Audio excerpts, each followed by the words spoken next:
ரொம்ப சந்தோஷமா. உங்க ஐயாவும் சரி, உங்க அப்பாவும் சரி, உங்க அம்மாவும் சரி, எல்லாருமே தமிழ்ல ரொம்ப ஈடுபாடான குடும்பமா இருக்கிறதுனால நீங்க மிக இன்னும் அருமையான ஒரு புகழ் வாய்ந்த ஒரு பேச்சாளர் வருவீங்க நம்பிக்கை எனக்கு இருக்கு. நீங்க வந்து பேட்டிக்காரருக்கு ரொம்ப பொருத்தமா இருக்கும். நன்றி. ரொம்ப நன்றி ஐயா. எத்தனையோ கோவில்கள் இருக்கும் பொழுதும் உலகத்திலேயே முதல் கோவில் பிள்ளையார்பட்டி தான் அப்படின்னு நீங்க எந்த ஆதாரத்தை வச்சு சொல்றீங்க? அதாவதுமா சிற்ப அமைதியை வச்சும் நம்ம வந்து சில காலத்தை நிர்ணயிக்க முடியும். அதற்காக ரொம்ப சிறப்பானது கல்வெட்டுகளை பார்த்து அந்த கல்வெட்டுடைய எழுத்து அமைதின்னு சொல்றது அது எந்த காலகட்டத்தில் உருவானது, அப்படிப்பட்ட கல்வெட்டு ஆராய்ச்சி மூலமா தான் இந்த பிள்ளையார்பட்டி கோயில் உலகத்துக்கே முதல் கோயிலாக அமைஞ்சது அப்படிங்கிற நான் கண்டுபிடிச்சிருக்கேன். அந்த கல்வெட்டை நம்ம கோயில்களில கட்டி வச்சுக்கோம்.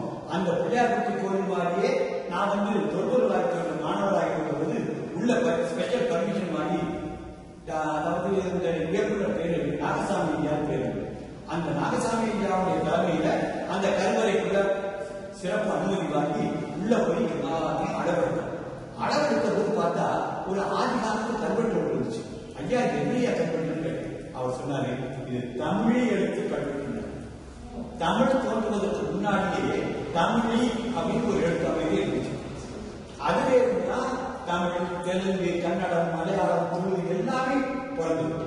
அந்த ஆதி காலத்து எழுத்து எப்ப தோன்றியது அப்படின்னு கேட்டா அவர் நாகசாமி சொல்றாரு, கிமு 6ஆம் நூற்றாண்டு கிறிஸ்து பிறகு முன்னாடி கிமு 10ஆம் நூற்றாண்டு வரைக்கும் இருந்த தமிழ் எழுத்துல தான் இந்த கல்வெட்டு அமைஞ்சிருக்கு. அதனால பிள்ளையார்பட்டி கோயில் தான் உலகத்துக்கே முதல் கோயில் அப்படின்னு அவர் ப்ரூவ் பண்ணாரு. அதைத்தான் நான் மறுபடியும் ஆராய்ச்சி பண்ணி கண்டுபிடிச்சிருக்கிறேன். அந்த ஆராய்ச்சி முறைகள் கூட உலகத்துல எல்லாரும் தெரியணுங்கிறதுக்காக அந்த கோயிலை அப்படியே அளவெடுத்து மகாபலிபுரம் சிற்பிகளை கொண்டு வந்து நம்ம கட்டியிருக்கிறோம். வாங்க போவோம். அங்க கல்வெட்டு உட்பட அந்த பிள்ளையாருடைய அமைப்பு, அந்த பிள்ளையாருடைய தனிச்சிறப்பு எல்லாத்தையும் வாங்கம்மா. டாக்டர் நாகசாமி ஐயா மூலமா நம்ம பிள்ளையார்பட்டி கோயிலை முதல்ல போய் பார்த்தேன். பார்த்தபோது இந்த கல்வெட்டை பார்த்து தான் அதிர்ந்து போயிட்டேன். என்னையா இது என்ன மொழி எழுத்துனே தெரியல, இது கிரிக்கெட் மாதிரி கேள்வி. கல்வெட்டு ஆராய்ச்சிக்கு வந்தா ஆழமான அறிவு வேணும், பொறுமை வேணும். நல்லா படிச்சு பாருங்க. 15 நாள் திருநெல்வேலியை வச்சு உங்களுக்கு இந்த கல்வெட்டுகளை பூரா நடத்தியிருக்கோம். இதுதான் நம்ம நடந்த முதல் பாடம். கிமு 3ஆம் நூற்றாண்டுல ஆனாவனா எப்படி இருந்துச்சு, காணாச்சானா எப்படி இருந்துச்சு, 1, 2, 3 இருந்துச்சு அப்படின்னு நாங்க சொல்லி தந்துட்டோம். உங்க பேர் உட்பட எல்லாமே ஆதி காலத்து கல்வெட்டுலாம் எடுத்து பயிற்சி பண்ணிருக்கீங்க. அதனால நீங்க தான் முதல்ல இதை படிக்கணும் அப்படி சொன்னாங்க. எனக்கு ஒன்றும் புரியல. அப்புறம் சரின்னு வாசிச்சு பார்த்தோம்னா எருக்காட்டு கோன் பெருந்தச்சன் இருக்குயா அப்படின்னு சொன்னேன். நீங்க மகா கெட்டிக்கார வாரிசுல பிறந்தவங்க, அதனால ஏன் எருக்காட்டூர் வந்துச்சு அப்படிங்கிறதுக்கான காரணத்தை சொல்லுங்க பாப்போம். பிள்ளையாருக்கு பிடிச்சது எருக்கம்பூ மாலை. பிள்ளையார்பட்டியோட பூர்வீக பேரும் எருக்காட்டூர் தான். அதனால ஒருவேளை இதுக்கு முன்னாடி இந்த ஊர் முழுக்க எருக்கம்பூ செடிகள் நிறைந்து இருக்கிறதுக்கும் அதனால அது எருக்காட்டூர். அற்புதம் அற்புதம். இந்த அதனால காரணம் பேர் மாவும் செடிகள் அதிகமாக தான் மாற்றும் சொல்லலாரி. எருக்கஞ்செடிகள் மண்டி போனதுனால அது எருக்காட்டூர் அப்படின்னு தான் ஆதி காலத்துல பிள்ளையார்பட்டியுடைய உண்மையான பேர்.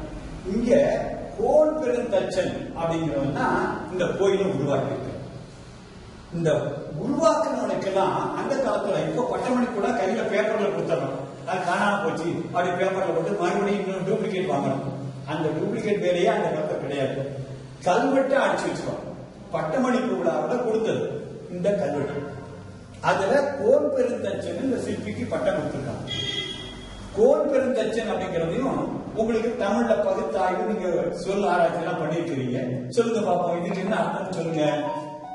கோனா அரசன், பெருந்தச்சன்னா பெரிய சிற்பி. ஏன் இது வந்து பெரிய சிற்பி எல்லா பெருந்தச்சர்களுக்கு அரசன் அப்படின்னு கொடுத்தாங்கிறத யோசிச்சு பாருங்க. இப்பவும் மலையாளத்துல பெஸ்ட் டைரக்டருக்கு பெருந்தச்சன் அவார்டு அப்படின்னா கொடுப்பாங்க. அந்த மலையாளம் தமிழ் எல்லாம் ஒன்னாக இருந்ததுக்கு ஒரு சான்று. அப்படி இங்க இருக்கக்கூடிய எழுத்தமைப்பு எல்லாம் பாத்தீங்கன்னா கிமு 3ஆம் நூற்றாண்டிலிருந்து 10ஆம் நூற்றாண்டு வரைக்கும் இருந்த தமிழி அப்படிங்கிற எழுத்துல இந்த கல்வெட்டு அமைஞ்சிருக்கு. இந்த கல்வெட்டு அமைதியை வச்சுதான் இந்த பிள்ளையார்பட்டி கோயில் உருவான காலம் கிறிஸ்து பிறக்கிறதுக்கு முன்னாடி 10ஆம் நூற்றாண்டிலே தொடங்கிட்டாங்க, இந்த அமைச்சிட்டாங்க அப்படிங்கிறது நமக்கு தெரிய வரும். இது ஒரு ஆராய்ச்சி உண்மை. அடுத்தது, இந்த பிள்ளையார்பட்டி கோயில ஒரு மலையை குறைஞ்சி குடைவரை கோயிலா உருவாக்கிக்கிறாங்க. இந்த குடைவரை கோயில்ல முதல் எந்த சிற்பத்தை உருவாக்கிருக்காங்க தெரியுமா? பிள்ளையார இல்ல, திருவீசரை இல்ல. இந்த குடைவரை கோயிலை உருவாக்குறதுக்கு எந்த விதமான தடையும் வரக்கூடாதுக்காக முதலா அண்ணாமலையார் சிற்பத்தை வடிவமைச்சிருக்காங்க. வாங்க கோயிலுக்கு முன்னாடி முதலா இருக்கக்கூடிய அண்ணாமலையார் சிற்பத்தை பார்ப்போம். இதுதான் அண்ணாமலையார் சிற்பம். இந்த குடைவரை கோயிலை முதலா இந்த மலைப்பகுதியை லிங்க வடிவத்தை கட் பண்ணிட்டாங்க. இறைவன் 3 வடிவத்தில் இருக்கிறார். ஒன்னு அருவ வடிவம், இன்னொன்னு அருவ உருவம், இன்னொன்னு உருவம். இது உருவ வடிவம். உள்ளே இருக்கக்கூடிய லிங்கம் அருவ உருவம். எங்கும் இறைவன் இருக்கிறான் அப்படிங்கிறது உருவம் இல்லாத அருவ உருவம். அப்ப என்ன பண்ணிருக்காங்க? முதலா இறைவனை லிங்க வடிவத்துல கண்டிருக்காங்க. ஒரு மலையை கட் பண்ணி லிங்க வடிவமா செஞ்சுட்டாங்க. அதுக்கப்புறம் உள்ள போகணும். எத்தனையோ தடைகள் வரும். அந்த தடைகளை எல்லாம் வரவிடாமல் நம்ம நினைச்ச பிரகாரம் நிவர்த்தி செய்து நம்ம நினைச்ச வரத்தை தர வேண்டியவர் திருவண்ணாமலை அண்ணாமலையார் நினைச்சு அவரை பண்ணணும். ஏன்னா அவருடைய பெருமையை நம்ம அளந்தறிஞ்சு சொல்ல முடியாது. அதுதான் அடி முடி காணாநாதர் அப்படின்னு சொல்றது. இருக்கிற வேதங்களிலேயே தேவாரத்தில் ரொம்ப அருமையா சொல்லுவாரு. வேள வெண்கொம்பு உசித்த மாலு விளங்கிய நான் புகழும் சூழ எங்கும் கேட ஆங்கோ ஜோதிகள் ஆகி நின்றார். கேள வெண்கொம்பு அணிந்த பெருமான் கேடிதாப்பு நடுவி நீளல் வாழ்வார் இடர்களையாய் நெடுங்கலமையே. அந்த இடர்களை இவர்களால முதலா எந்த இடரும் வரக்கூடாதுங்கிறதுக்காக ரொம்ப அருமையா சொன்ன. ஐயா, இப்ப நீங்க இவ்வளவு விளக்கம் கொடுத்ததுக்கு அப்புறம் எனக்கு ஒரு சின்ன சந்தேகம் வருது. என்ன சொல்லுங்க? இது சிவன் கோயிலா பிள்ளையார் கோயிலா? அருமையான கேள்வி. பல பேருக்கு தோன்றதே கிடையாது. இது சிவன் கோயில். எப்படி சொல்றோம்னா, கல்வெட்டுக்கள்ல பூரா விநாயகர் கோயில் கிடையாது. தேசி விநாயகர் தான் பிள்ளையாருடைய பேரு. தேசத்துக்கெல்லாம் ஒரே விநாயகர். அதுதான் பாரதியாரும் தேசி விநாயகர் பிள்ளையார் போற்றி அப்படின்னு அவர் எழுதினாரு. அப்படி தேசமெங்கும் காப்பாற்றக்கூடிய அந்த விநாயகருக்கு கோயில் கட்டுறதுக்கு முன்னாடி அவருடைய அப்பாவுக்கு தான் கோயில் கட்டிருக்காங்க. ஏன்னா திருவேங்கைக்குடி நாயனார் கோயில் அப்படின்னா கல்வெட்டுக்குறா இருக்கே தவிர வேற பிள்ளையார் கோயில் இல்லை. சிவன் கோயிலா உருவாக்குனாங்க. இன்னைக்கு அப்பாவுக்கு அப்புறம் மகன் ஃபேமஸ் ஆகிற மாதிரி இன்னைக்கு பிள்ளையார்பட்டி கோயில், கற்ப விநாயகர் கோயில் இன்னைக்கு புகழ் வாய்ந்த கோயிலா வந்தது. இந்த திருவீசருடைய கோயில முக்கியமா நீங்க பார்க்க வேண்டியதுனாக்க அந்த கருவை சதுரமாவோ செவ்வகமாவோ தான் எங்கேயுமே நீங்க கற்பகிரகம் பார்த்துக்கலாம். ஆனா இந்த ஒரு கோயில்ல மட்டும்தான் யானையினுடைய பின்பகுதி மாதிரி வச்சு கோயில் கட்டிக்கலாம். இதுக்கு பேர் கஜபிருஷ்ட கோயில்னு பேரு. ஏற்கனவே நம்ம மியூசியத்தில் ஒரு படம் பார்த்த சிற்பம் பார்த்தோம், ஞாபகம் இருக்கா? இந்த கோயிலுக்கும் அதுக்கு ஒரு சம்பந்தம் இருக்கு. நீங்க கேட்டா சொல்லிடுவீங்க. எந்த சிற்பம் சொல்லுங்க பார்ப்போம். கஜமுக சம்ஹார மூர்த்தி. அந்த காலத்துல விலங்குகள்லாம் ரொம்ப பெருசா ஒரு யானையோ வந்தா 10 பேரை ஒன்னா அடிச்சு துவம்சம் பண்ணிடும்.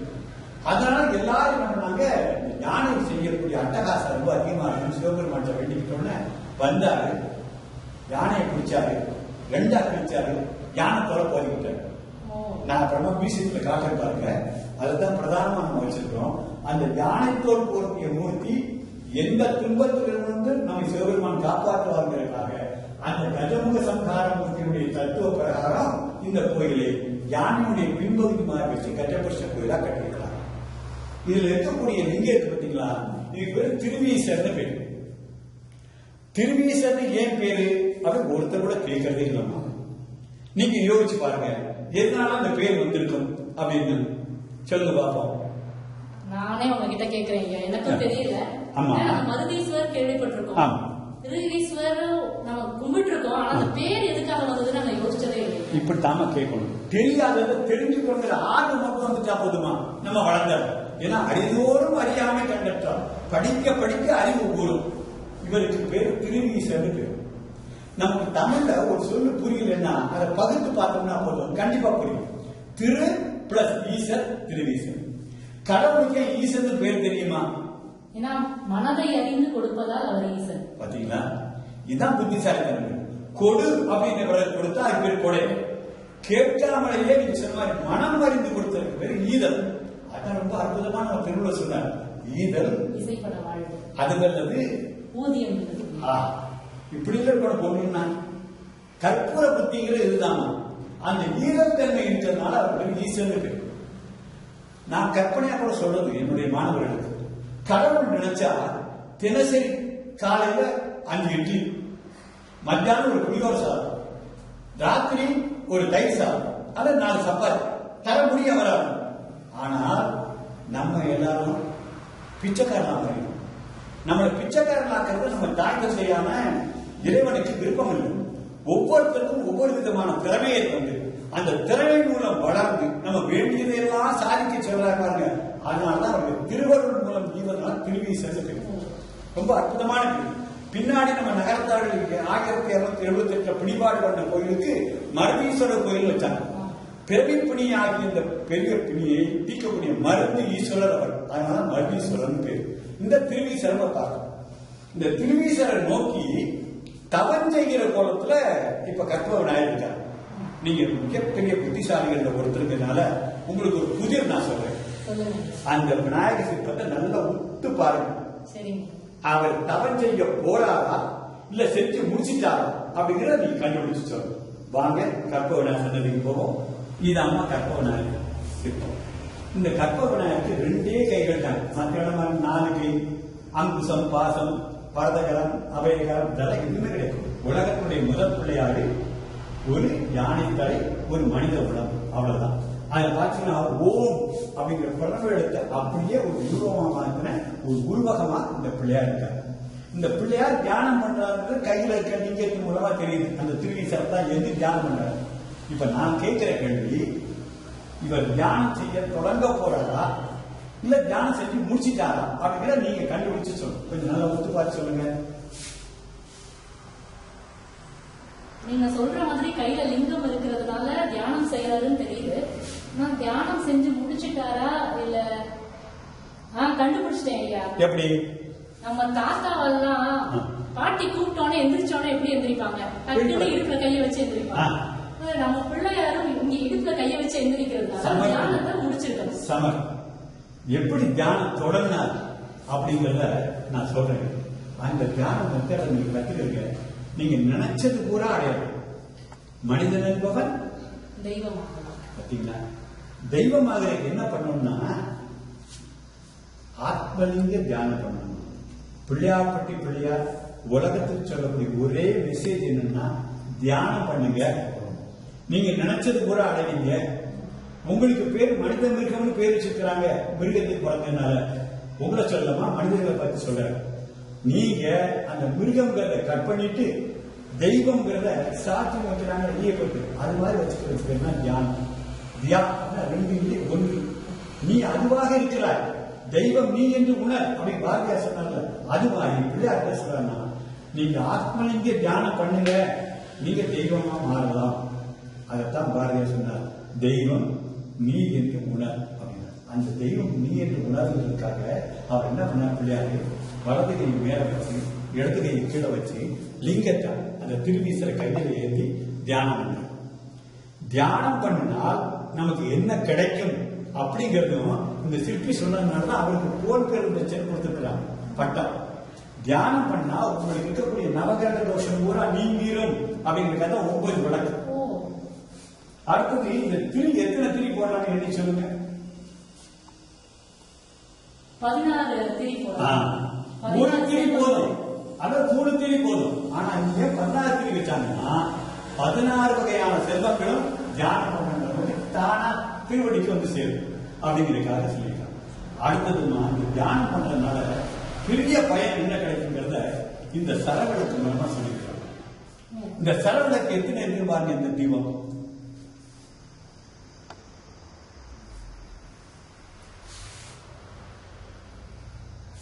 27. மனிதர்கள் எத்தனை நட்சத்திரத்தில் பிறகுறோம்?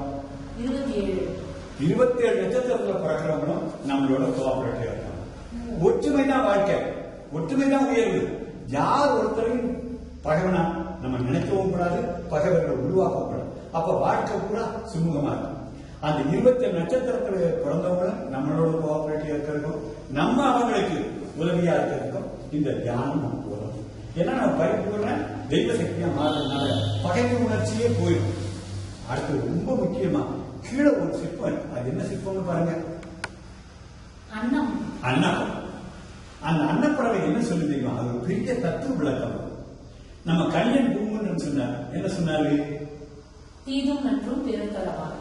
நமக்கு வர நன்மைக்கும் தீமைக்கும் நம்ம தான் காரணம். அதனால உலகத்துல எத்தனையோ கோடி ஆசைகள் இருக்கலாம், அதுல நமக்கு எது தேவை எது தேவையில்லை அப்படிங்கிறது எடிட் பண்ண கத்துக்கிட்டா போதும் நம்ம வாழ்க்கை அன்னப்பறவை வச்சு. அதுக்கு அடுத்தது ரொம்ப பிரமாதம். கீழே பாருங்க ஒரு மலர், என்ன மலர்? தாமரை. வாடாத மலர். நம்ம வாழ்க்கை என்னைக்கும் வாழவே இல்லை, என்றும் இளமையா இருக்கிறதுக்கு நம்ம இப்ப மாதிரி ஆத்மனிக்கு தியானம் பண்ணணும்னா நம்முடைய வாழ்க்கை கூட என்றைக்கும் வாடாமல் முந்தைய மாதிரி இருக்கும். அதனால நகரத்தார்கள் பிடிபாடு பண்ணி 1987 கோயில் கட்டுற போது என்ன சுவாமி சிற்பம் பெயர் வச்சாங்க? ஈஸ்வரர் வாடாமலம். அந்த வாடாமலம் மங்கை ஏன் பேர் தெரியுமா? ஒரு பெரிய போராட்ட காலத்துல சிற்பங்களை பூரா ஆர்டர் கொடுத்தாங்க. அப்ப எதிரிகள் வந்த போது இந்த சிற்பத்தை பாதுகாக்கணும்னு ஒரு குழி இறக்கி உள்ள இறக்கிட்டாங்க. அப்ப போட்டிருந்த மாலையோட உள்ள இறக்கிட்டாங்க. அந்த போராட்ட காலம் முடிஞ்ச பிறகு அந்த சிற்பத்தை வெளியில எடுத்தாங்க. மாலை அந்த பூ ஒண்ணு கூட வாழலாம், உலக அதிசயம். அதனாலதான் அந்த அம்மனுக்கு பேரு வாடா மலர் முங்கைன்னு பேரு. நம்முடைய வாழ்க்கையில் தியானம் பண்ணா அப்படி வாடா மலர் முங்கையாக இருப்போம் அப்படிங்கிறதுனால இந்த சிற்பத்தை வச்சிருக்கோம். அடுத்தது ஒரு பெரிய அதிசயம், அவளுக்கு போன் பெருந்தச்சல் பட்டம் கொடுத்தாங்களே, காரணம் இந்த கோயில லிங்க வடிவத்துல கட்டினது மட்டும் இல்ல, திருவீசரை கிழக்கு நோக்கி வச்சு இவரை குபேரனுடைய திசையில வச்சு மட்டும் இல்ல. அடுத்து ஒரு சிற்பம் காட்டுறேன். அந்த சிற்பத்தினுடைய பேர் பல பேருக்கு தெரியாது, நீங்க கண்டுபிடிச்சிருவீங்க, நம்பிக்கை எனக்கு இருக்கு. வாங்க அந்த சிற்பத்துக்கு போவோம். உலக அதிசயமான இந்த பிள்ளையார்பட்டி குடவரை கோயில்ல இருக்கக்கூடிய வித்தியாசமான சிற்பம். இந்த சிற்பத்துக்கு பேர் பல பேருக்கு தெரியாது. நீங்க உத்து பார்த்தா கரெக்டா உங்களுடைய அறிவு கூர்மையினால கண்டுபிடிச்சிடலாம். இது என்ன சிற்பம் சொல்லுங்க பார்ப்போம். ஒருவேளை அர்த்தநாதீஸ்வரர். அர்த்தநாதீஸ்வரர்னா பாதி ஆண் பாதி பெண்ல இருக்கணும். ஆமா. இங்க சிவன் பெருமாள், ஒருவேளை சங்கர நாராயணரோ. சரி, கரெக்டா சொல்லிக்கணும். இதுக்குதான் அந்த அறிவு கூர்மை உங்களுக்கு எப்படி செயல்பட்டுன்னா, பாதி திருநீர் மீதி திருமண் நாம போட்டு அதை பார்த்தோன்னா கரெக்டா கண்டுபிடிச்சிட்டீங்க. அடுத்தது இவர் யார் 2 பேர் அப்படிங்கிற கரெக்டா கண்டுபிடிச்சு சொல்லி பார்ப்போம். இவரு கருடாழ்வார். கரெக்ட். பெருமாளுக்கு பெருமாள் கோயில் காவல் தெய்வம். இவர் சிவனுடைய காவல் தெய்வம் சண்டிகேஸ்வரர். சண்டிகேஸ்வரரும் கருடாழ்வாரும் இருக்கிற மாதிரி ஒரு சங்கர நாராயண சிற்பத்தை தெரிய வச்சாங்க அப்படிங்கறத யோசிச்சு பார்க்கணும். எல்லாமே ஜெயகாந்தன் சொல்லுவார், நான் அறிவாளிகளுக்கா எழுதல, என்னுடைய வாசகர்கள் அறிவாளிகள் அப்படிங்கிறதுக்காக நான் பாதி கதையை நிப்பாட்டினேன், மீதி அவங்களை யோசிச்சுக்கிட்டு. அதே மாதிரி இந்த சங்கர நாராயண சிற்பத்தை ஏன் சிவன் கோயில வச்சாங்கன்னா, அன்றைக்கு சிவன் வேறு பெருமாள் வேறு என்று கருதவே இல்லை. எல்லா மதமும் எல்லா சாமிகளும் ஒன்றும் கருதியிருக்கிறாங்க.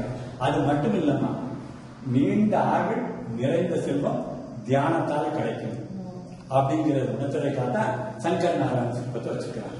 இப்படி ஒரே ஒரு அற்புதமான குடைவரை கோயில லிங்க வடிவத்தில் கட்டி அதுல இந்த கோயிலுக்கு வரக்கூடிய எல்லாருக்கும் இடர் நீங்கணும் அப்படிங்கிறதுக்காக அண்ணாமலையார் சிற்பத்தை வச்சதோட எந்த சாமியை கும்பிடணும், எப்படி கும்பிடணும், கும்பிட்டா என்ன பலன் அப்படி சொன்ன ஒரே கோயில், அதிசயமான கோயில் பிள்ளையார்பட்டி கோயில் தான்.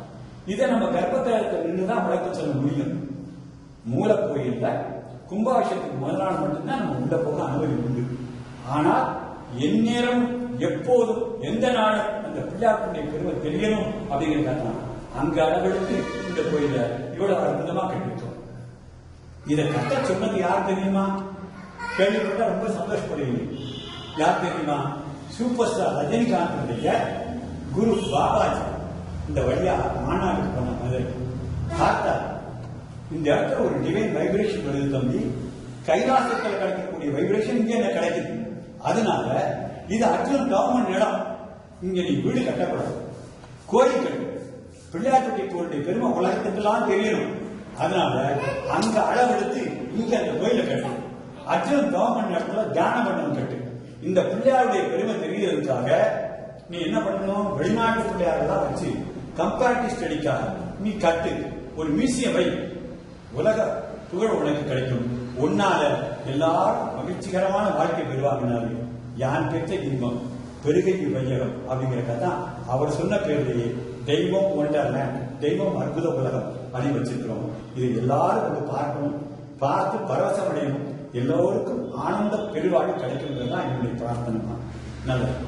தந்தை பேட்டிகளுக்கு ரொம்ப நன்றிமா.